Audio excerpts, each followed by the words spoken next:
Үчүнчү маселе. Азыр биздин экономикабыз негизинен мигранттардын акчасына кармалып турат да эми. 2 миллиард акча келип атат Россиядан.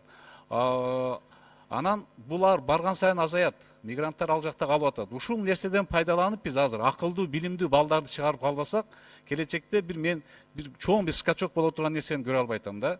Ошон үчүн мына билим берүү тармагында акыркы убакта билим берүү министрлиги ошол баягы жаңы чыккан дүйнөдөгү жаңылыктарды киргизгенге аракет кылып, бир жаңы жаңылыктар болуп атат, бирок баары келип туруп мугалимдердин айлыгына такалып атат да.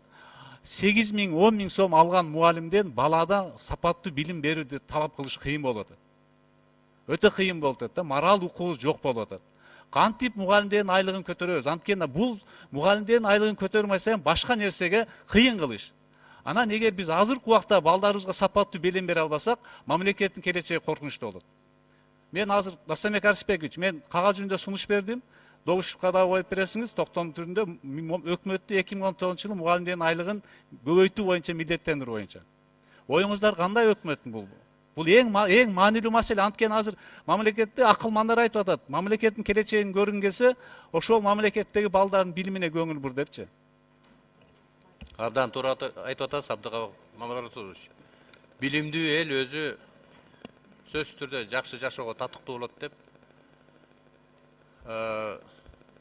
Урматтуу президентибиз Сооронбай Шариповичтин да программасында ушул медицина тармагына, саламаттык сактоо тармагына, анан билим тармагына эң биринчи көңүл бөлөбүз деген, биз ошону аткарышыбыз керек. Мына азыр мен жана айтып кеттим, саламаттык сактоо тармагында башталды айлыктардын акырындан көтөрүү боюнча, категория менен. Билим берүү тармагында азыр жумушчу топ түзүлдү, иштеп атат өкмөттүн курамында. Ошолор кандай тыянак чыгарат?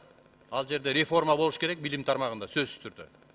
Жөн эле бир акчасын көтөрүп коюу эмес, реформа кылып туруп анан айлыгын көтөрүшүбүз керек да. Мен ойлойм бул сөзсүз болот.